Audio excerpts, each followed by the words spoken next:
Hello everyone, welcome back to Let's Play Final Fantasy VII. It's been a little bit, it's been a hot minute. I know I said, hey, I'm gonna get playing this more quickly, and then I lied. I'm a horrible liar. People who watch this in succession are probably very confused at why every couple parts I sound completely different. Number one, I'm using my new microphone. Oh boy, I love you, my new microphone. But number two, actually over the Christmas break, I said, you know what? This is the time I'm going to beat Final Fantasy VII. And yes, as of now, I have. Also, Aerith is just on a bridge, just laying down on it. No big deal, man. You know, if that was on the ground, I'll give you that, you know, becoming one with the earth, but that's a bridge. It's, you know, it's a little weird to just... Did she fall? It looks... I don't know if she fell, and that was meant to be like, oh, I'm having like a premonition, or if that was like her... like going down and listening to the earth. It's a bit weird. Aerith is a bit strange, but you know what? That's just how she is. So this is the Temple of the Ancients. Hey, look at that mysterious being. God, Tetsuya Nomura loves his robed beings, doesn't he? It's a little hard to tell. Black materia. We haven't heard of that yet. If only we've heard of some white materia. And there he goes.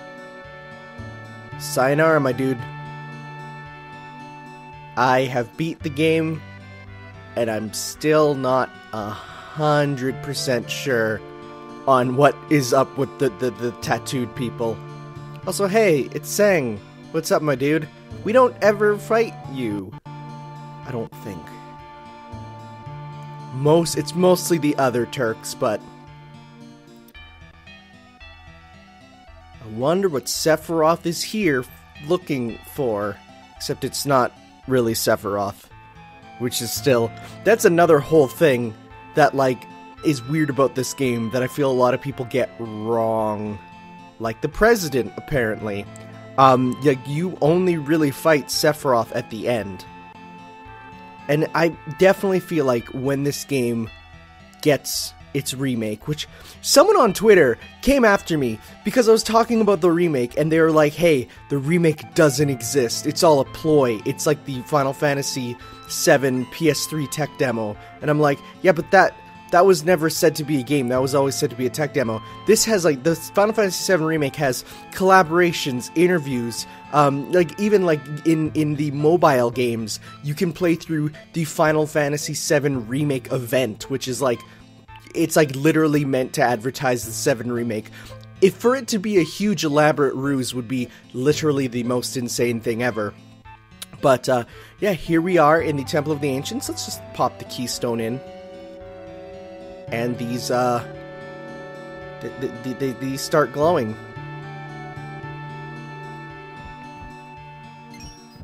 And we can head on into what is... Oh, there we go, through the floor. What is ostensibly the final dungeon for a certain character. But, yeah, this place is kind of trippy. Reminds me of like an MC Escher... yeah, MC Escher, that's right. I was like, MC, doesn't that mean like a music artist? But no, it is MC Escher. This whole area is a little bit confusing. There's a lot of stuff going on here. Thankfully, as far as I'm aware, there is no walking on the ceiling and upside down on stairs, so that's good. But hey, we got some enemies here, including this first guy who is... He's the Doorbell. You can definitely say he is not adorable. Can't manipulate him. But, let's see, what else? What's some interesting stuff about him? They have high HP, use limit breaks, it says. Don't use Vincent, because fire magic heals him. Sounds good. So, the enemy's name is a pun on double and bull, but only in Japanese. So instead of double, which would be a hilarious name, it's Doruburu, which because it's Japanese, you know. I actually love looking at the etymology of the enemy names in Final Fantasy VII because they're so weird. Like, as you go on through the game, there's like a couple where you're, yeah, and also I totally need the guide here to figure out where the heck to go, because this is definitely an area where it's like, boy, what's an entrance? I don't even know. Like, I would not know that's something you can climb down, and that is something I gotta say about Final Fantasy VII. There's some areas where it's like, to find out where you can go is always the worst. Hey, we got a trident. That's a pretty strong weapon for Sid. It's not the best, but hey, it's more materia slots. Alright, and next up we have this little sleepy lizard guy. His name is, he's an under lizard, which is of course a wonderful Undertale reference. And he cast Frog and Slow Numb, which is kind of bad. Frog is a status condition that I can fully say is 100% Final Fantasy. Like, what other RPG is it like where it's like, oh, surprise, you're now a frog? In 4 they had Pig also, and in some later games they, like, pretty much every time that there is a what is similar to it, like for example in Persona 5 there's like a rat condition. What was it? It has a hilarious, like, punny name, but like it's pretty much just a reference to the frog condition, you know? So this is the Kelsmelzer, which are big, scary insects. I don't like insects in general. So what can we find out about his name? Answer, absolutely nothing. There's nothing for it. Let's see, anything special on them? No, not really. They're just sort of generic enemies. Which is good. Sometimes you just need an enemy without a gimmick. So this dude's hopping around here. We gotta try and get him. But also, hey, items, including a turbo ether, which is very useful. I'm down for those. But yeah, this door, it's sealed. And what does that mean? This brings back memories. I don't know.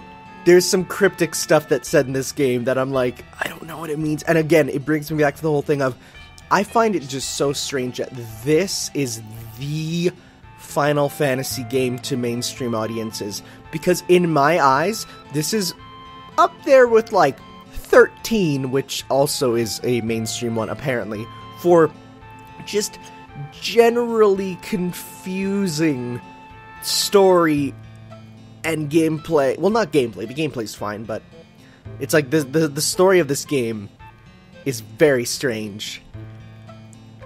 And I feel like this game should not have been the one to become the mainstream one. I feel like, because this game, honestly, the translation, as I play through it, I was like, this game did not get the translation it deserved. And I think it's because it was done by, like, a third-party company, not Square Enix themselves. So, like, unlike 6, which is, like, a perfect translation, and even though some people are like, oh, but 6 used too many creative liberties with the script. The whole thing with Ted Woolsey and all that, which I really recommend you look up. There's some interesting stuff on the history of the Final Fantasy VI translation, but that is so much more fun and easy to read than this game, because like, even look at this, like, changed my mind or saved. Like, that's a little awkward, you know?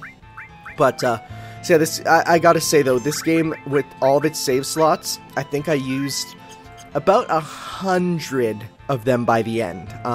I eventually get to a point where I just start every single save as a different save point, because you never know. Actually, one of the reasons why I did finish this game was because my good buddy Digivalentine, for his Who Dat series, which is where he examines characters and stuff in depth. Also frogs.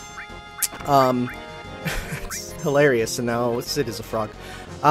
He really wanted some Final Fantasy VII footage, but the problem is, like, you know, who's gonna play through and record all of Final Fantasy VII? And I originally said, you know what, I'd be down with doing it, I'd give it a try, but it definitely was, you know, a bit of work to get it done, because I'm really bad for putting down games and then not touching them again. I'm the worst for that. I know some people are like, you know, some people can, like, put down a game for a month and come back and it's like nothing, and I'm like, I need a good, like, day of getting back used to the game before I can get back into it. Also, I like how when the frogs attack, you do, like, also, yeah, joke's on you, bud, now you're a frog. Aerith is very confused by this plethora of frogs. I like how the frog attack is pretty much just like an electric god wind fist from Tekken, which is absolutely not what it is, but... And we got a remedy. That's good. Also, now he's manipulated.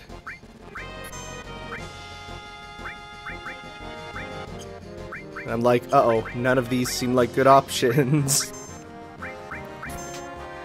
But I think I go for trying to get the Petrified... I think I try to get Petrified Frog as an enemy skill, but honestly, it's really sad, but because I did use a guide for this game, I did really want to make sure I get...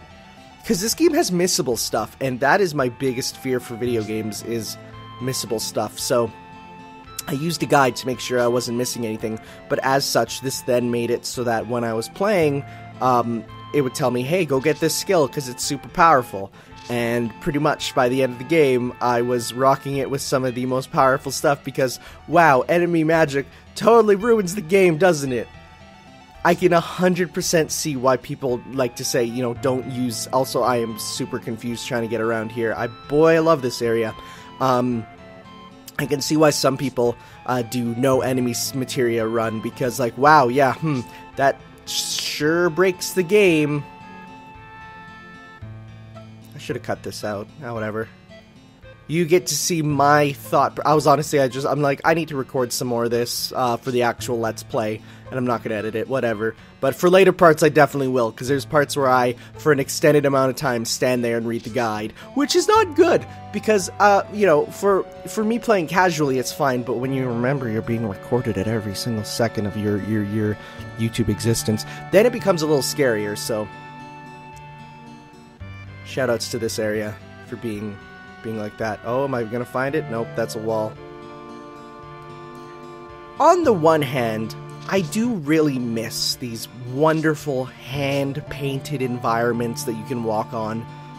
But on the other hand, boy am I glad that 3D environments took over instead. Because, like, even, like, Ocarina of Time uses the 2D painted areas that you walk on in 3D, and boy is it awkward in pretty much every instance. Like, it looks really nice, and especially if you're playing on an old TV where everything blends together. Like, this game is 100% meant to be played on CRTs. No ifs, ands, or buts. I wonder when I learned that I just need to probably proceed onward and it will tell me where to go. There we go. Because on a CRT, it's pretty obvious that, like, hey, you know, all this stuff looks like it works with each other. Also, I turned off enemy encounters because I'm like, I don't want to deal with that. Yeah, you know, it's like on a CRT, it all blends together pretty perfectly, and that's why it's like modern TV. Also, yo, Rocket Punch. Modern TVs really do ruin a bit of the mystique of old games like this. Like, honestly, I have a CRT in my room, and some people, when they ask, like, why do you have a CRT? What's the point? Yo, luck plus, that's good. Luck is for critical hits, as well as, I think, item drops, which is, hey, that's good. Like, why do you have a CRT? What's the point? And, like, then all I do is I have my Super Nintendo plugged in, my original, not my Mini.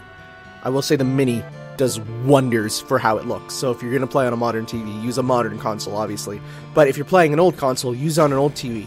Because when I showed my friend Donkey Kong Country... Oh, goodness. Hello, hat in time.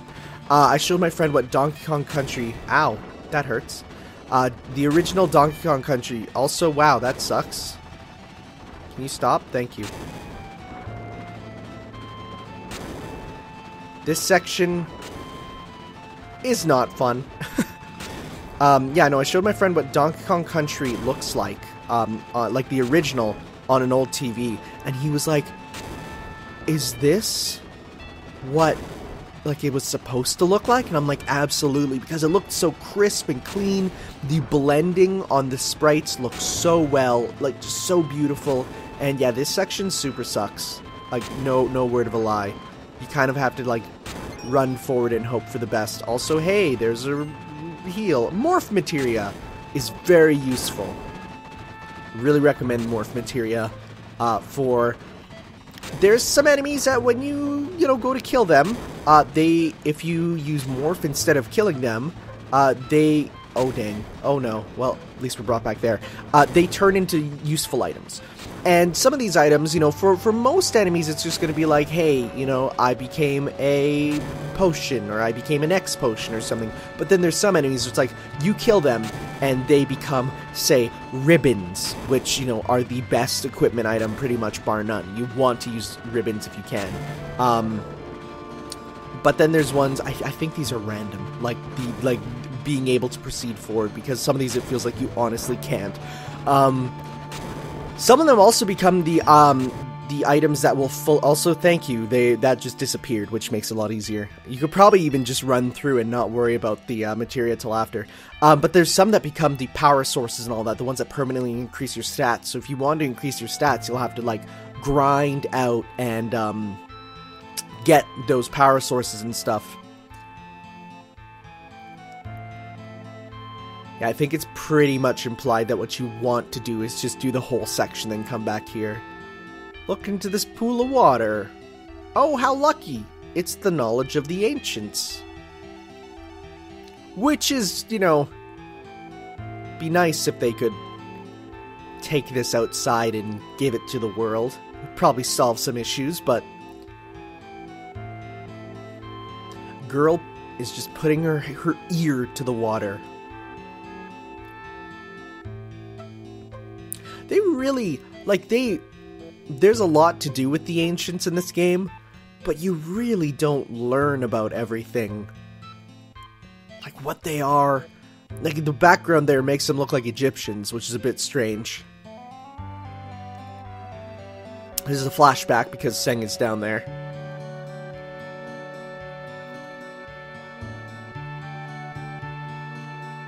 I really do like the Turks. They are, quite a quirky mini-boss squad, which is always my favorite sort of trope in RPGs, where it's like, yeah, the villains are bad, but the sub-villains, the mini-bosses, they are just people doing their job. Also, hey, Sephiroth's theme came in. Look at him just floating around. Yeah, no, honestly, I know a lot of people use, One-Winged Angel as Sephiroth's theme, but I find this theme infinitely more threatening. Whenever it plays, you're like, oh man, something bad is going down.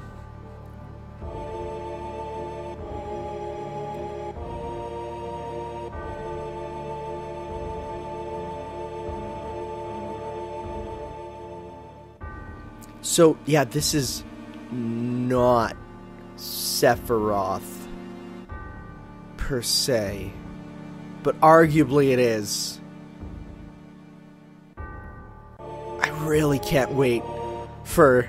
It's funny because I think every other Final Fantasy game upon re-release got a new translation pretty much. Well, like from 1 to 6, they re-release like, they have the original translations, and then every re-release got a new translation to hopefully make it a bit more coherent. But, like, Final Fantasy VII has never been retranslated. And obviously, they can't retranslate, the newer ones with voice acting, but, like, 7 is... The only difference is, in this re-release, there are a few grammatical and error changes, which is nice. You get no more these guys are sick, but you get also there's a much later item which is called a it says you got a mithril, but it's actually got a misstyle, which is like a just equipment item, so like that's entirely translated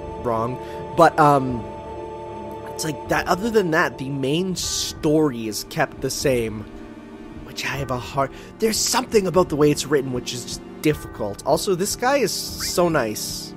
He's just a walking, talking save point, which makes very little sense, but I would just take him on my journey with me. Also, he says nyum nyum, which I'm pretty sure is actually a reference to Star Wars. I think he's meant to be like an Ewok. There's a number of Star Wars references in Final Fantasy VII, which is, hey, that makes sense. Look at when this came out. Look at the world at the time, and like Star Wars was, you know, the big thing. I mean, heck, the Final Fantasy XI is pretty much just trying to be Star Wars, the prequels, right? So I think at this point I'm looking at my guide, looking ahead. I gotta say though, there's nothing more wonderful and childlike than looking through a video game guide while you're playing it.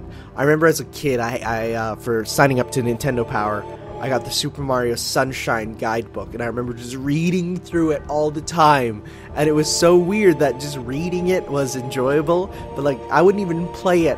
I would like, and read it. I would just read it. It was so nice. But, yeah.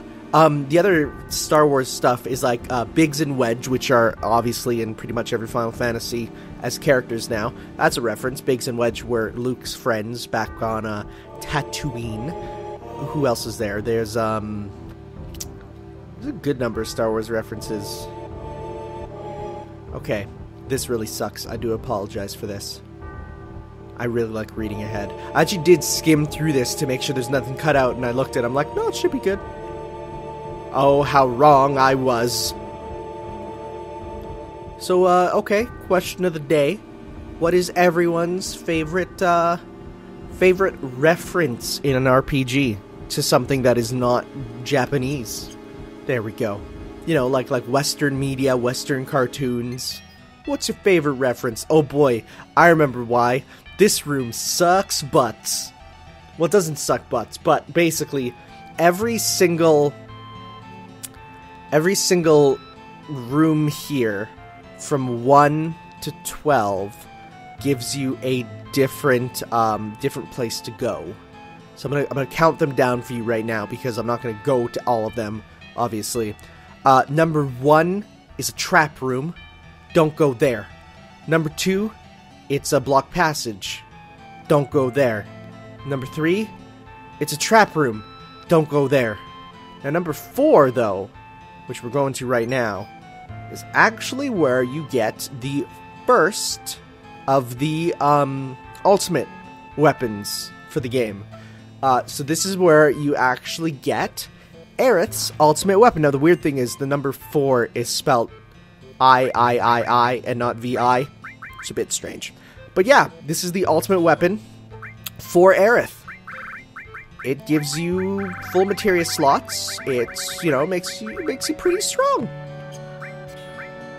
But you know, there's a reason why we're getting her ultimate weapon so early. I don't even know why I'm trying to hide the fact. But let's just say Aerith won't be with us for much longer. I'm not saying it in case people don't know, but it's like I do wonder at what point does the statute of limitations on spoilers run out. I feel like this one in particular has run out, but just for the sake of it. So it's interesting that we're using the Murasame weapon with Cloud, because the brother of Murasame, which is Muramasa, is actually the weapon that Sephiroth is using. And in Chrono Trigger, the Muramase and the Murasama come together to make Mura and Masa come together to make the ultimate weapon. So that's kind of cool. So yeah, no, you need to make sure that you have, because you can't walk on the second hand. So you have to make sure that that you're going to the one that you need, meaning you have to have one pointing to where you are and one pointing where you want to go, because otherwise you can't just, you know, jump to it. In 5, you can get a ribbon, which is super useful. I think that is where I'm going to next, because hey, ribbons are again pretty much the best equipment in the game. What they do is they block every status ailment. Every status ailment, which, yeah, you could see why that would be good, right? Because they're all blocked. no matter what. And hey, we're out here. How awesome. Also, an enemy encounter with more of these dudes. We get to see how Aerith's ultimate weapon looks in motion. I do think out of everything Final Fantasy has brought, having your character's weapons change on the models is the best in my opinion. I absolutely love it. I remember as a kid I think I was in, because Final Fantasy VI actually did it first. So yeah, there it is.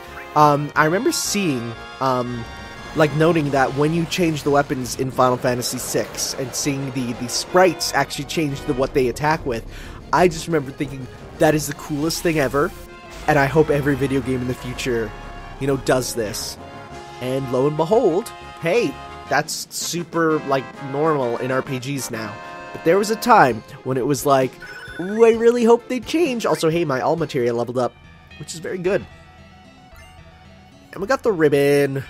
I'm not going to equip it yet, but I will definitely in the future, because again, it's just the best. I like how go back in time and speed up time are the options, even though it's pretty much just move. It's not that crazy.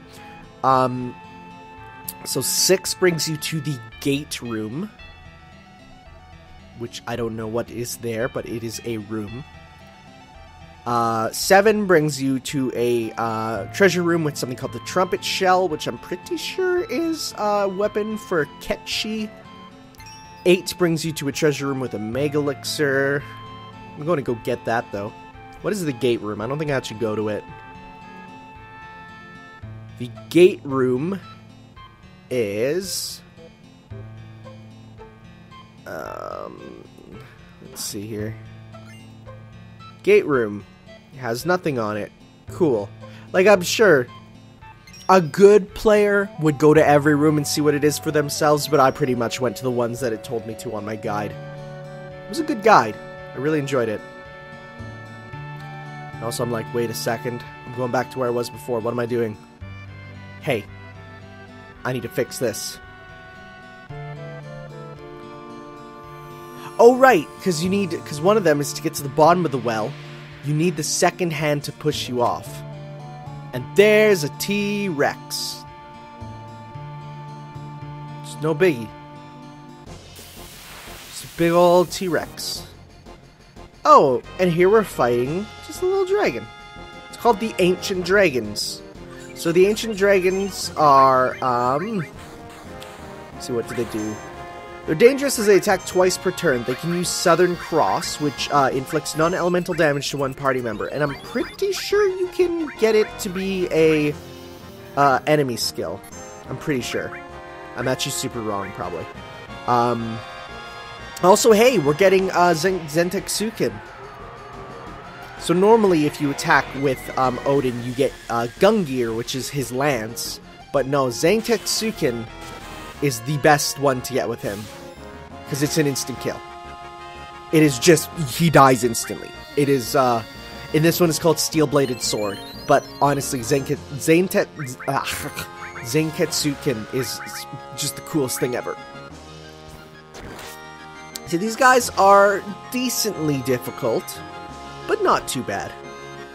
I mean, by this point, you can pretty much just destroy everything. If you're using your enemy skills. It is actually really funny how good enemy skills are. They destroy everything. But for heading down here, we get to get a cool item, which is the nail bat, which is just a bat with nails in it.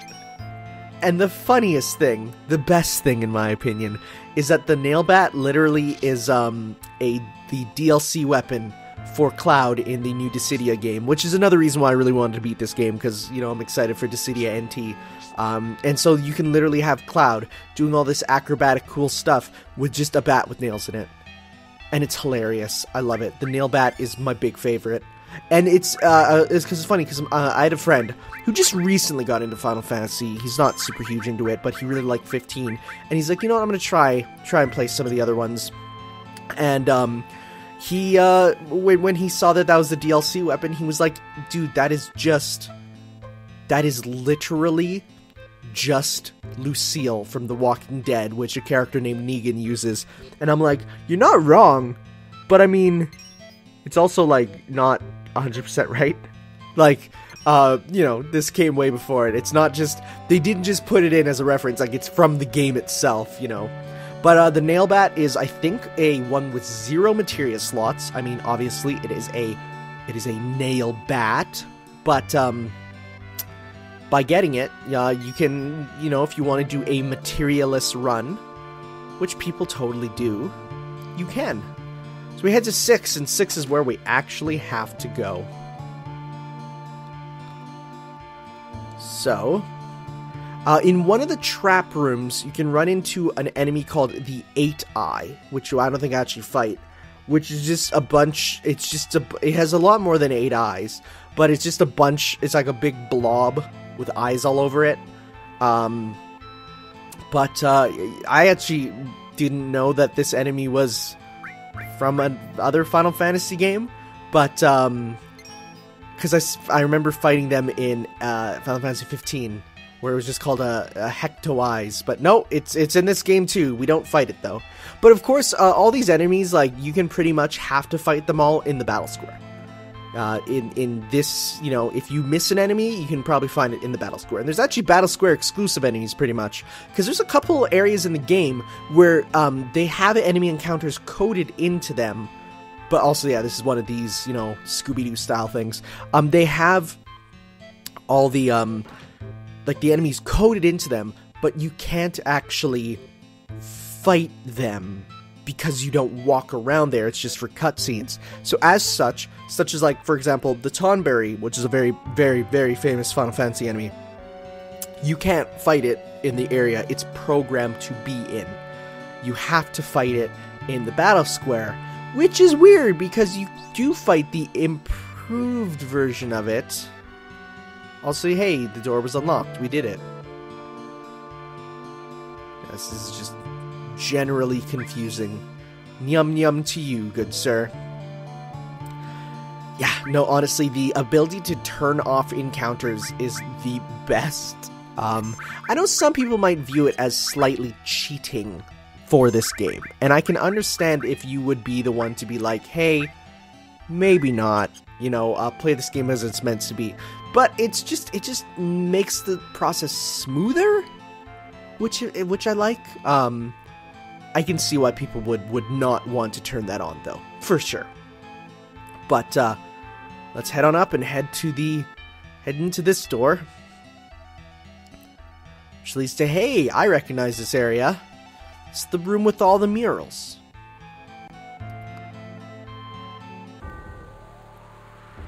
So yeah, Sephiroth can kind of teleport and also fly and warp through walls. It's kind of cold out, my man. It's winter. So yeah, he's just doing stuff. I don't know what it's meant to represent, him doing this, because I don't think he's just flying around, right? But I assume maybe he, like, because, I mean, nowadays we give him the one black angel wing, and that's actually been, like, retconned into being a thing, so maybe he's flying around with the angel wing. I don't know, but it's still just a little confusing as to what is going on with him flying around and stuff. Definitely a limitation of the graphics, and that's why I do say, out of every video game ever, for the amount of, uh-oh, my capture card's not liking this, let's hope it doesn't freak out too much, for the amount of cultural significance that Final Fantasy VII has given us, it's a game that, you know, definitely has a lot of references in Western media, and, you know, references in other games. It definitely needs a remake to be understandable, because, like, what is happening in these scenes, you know? Oh, gross. Become one with Mother? I've seen weird things with that. That was a terrible way for me to put that, like, I'm talking about, like, horror movies and stuff. Not what you think.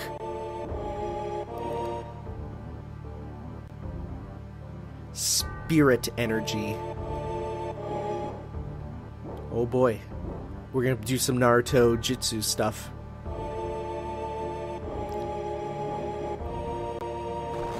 I actually really like the effect that is used with Sephiroth sometimes, where they play the model again in slightly delayed to make him look like he's moving like in a crazy way.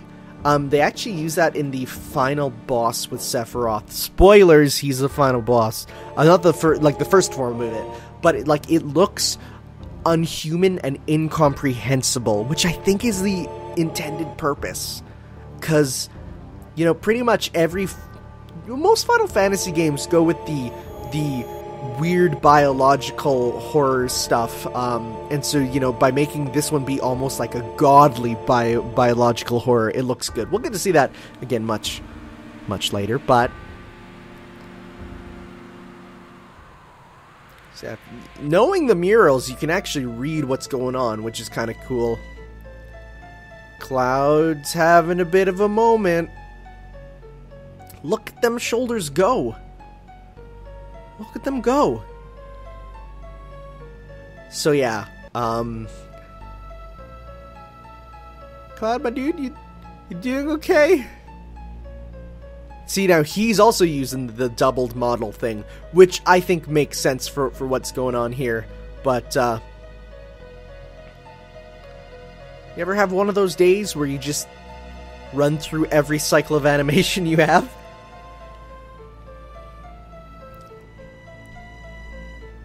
And Air's just like, Cloud, literally, stop. He gets over this, though. It's definitely going to be interesting to see how they adapt this.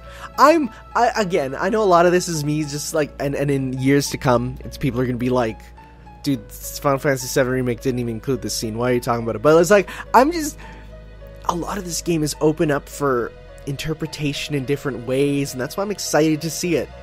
I'm so down for it. Yes, the ultimate black magic, which is Meteor. This is in pretty much, you know, a lot of Final Fantasy games, but like in 4, it was used literally as the final attack for one dude, and it was so strong that it killed him upon using it. And it's funny because then in this game, you know, then it also has gameplay functions, but in this one they have the function of Meteor, but it's just Comet, so it's a lesser Meteor. But yeah, here we have a boss, the Red Dragon. It's a red dragon. So this guy absorbs fire. Don't use fire on it. He pretty much only targets one person, so just don't worry. So one cool thing is, if you know ahead of time who's coming up, so like say like the Red Dragon here, you know, attach a fire elemental to either your armor or you know, Ifrit elemental armor, you know, or something like that, or the fire ring, and you can pretty much make these guys no big deal. There's the strategies you can do with materia. I actually felt like were less than what I thought they would be. But at the same time, there's some interesting ones you can do with making stuff that allows you to just kind of not really break the game, but do cool stuff. I don't get into it till a lot later because there's a lot of stuff where I don't have all the materia I need for it. And by the end, I actually don't have a lot of materia. There's definitely some that are a lot better. Mostly because I was focusing on like enemy skills and stuff, but there's some obscure materia combos you can do to make yourself really strong. And of course, since every materia levels up as you play with it, they get stronger and stronger and get more and more uses. So you want to try and, you know, figure out your best combos. To be fair, you could also just use Aqualung on everything, and you'll pretty much beat the game just fine. Aqualung is really good.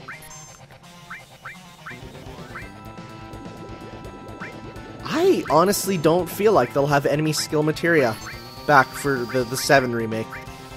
Mostly because it's going to be weird.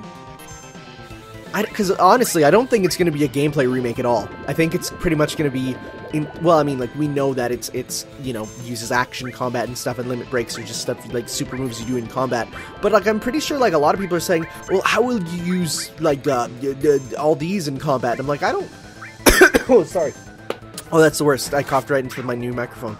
I don't think we're going to get the same materia system at all. I think it's just a story remake, but gameplay is going to be pretty much different. Seal Evil gained. Well, that would be nice if we ever had the chance to use it. I mean, what? Hey. But we kill this dude, and we get Bahamut waiting in the wings. Bahamut being, of course, one of my favorite summons in pretty much everything. But it's a little strange that we killed this guy and apparently he became a summon. There are some cut lines from Final Fantasy VII that detail, how summons kind of came to be. And basically, after obtaining the Bahamut materia, Sephiroth would have explained that during the times of the Ancients, there were beings created by the planet that sealed their life energy in materia, suggested that the Red Dragon turns itself into the Bahamut materia upon defeat. So that's kind of cool. That's actually pretty neat. The nature of summons is different in every Final Fantasy, but one cool thing is that it's pretty much explained in the Ultimania, which, oh man, the Ultimania... That's a whole other kettle of fish with Final Fantasy, but it's basically explained that, like, when you use summon materia, it doesn't have the summons come here to attack. It actually will usually, like, aside from, like, the small ones, like Chocobo, Mog, and Ifrit and stuff, but, like, the really big ones, it's explained that, no, you actually summon, also, yeah, whoa, that's a bit weird, we're shaking the whole temple by touching it, you summon the enemies to the realm of the summon monster, and stuff goes down. You know, so that's really cool. That's a cool way of dealing with it. You know, because otherwise you get stuff where it's like, you know, some later summons, especially like Bahamut, where it's like, oh, it shows the earth being blown up. That's a bit weird, but it's like, no, because it's you're summoning it to another dimension, which is it's cool. So yeah, the model makes the black materia smaller. So there's it's a weird, like, the whole thing is like the temple itself is the materia, but to make the materia, you have to, like, create, it's weird. You have to, the person solving the puzzles to make the temple smaller, to turn it into the black materia, will also die. So it's like, well, that sucks. But it's a good thing we happen to have an expendable party member. But it's not who you may think. It's Ketchy! What's up, my dude? He was listening to everything.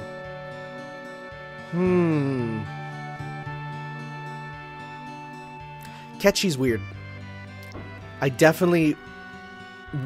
I would love to see a full, detailed explanation of how Ketchy, you know, how his morality changes and stuff. But to do that, I would definitely need a certain web series to take a look at them. I wonder what web series that would be. Please subscribe to DigiValentine on YouTube for that exact thing. Pretty dope. But alright. We're gonna just do a quick saverino here, and I think that's going to be about it for this part, guys. So next time, we're going to flee from the Temple of the Ancients, where we will, hopefully things won't go too bad. They might go pretty bad. We'll have to see. So thank you all for watching, guys, and next time we'll be back for some more Final Fantasy VII. Ciao! You can push yourself.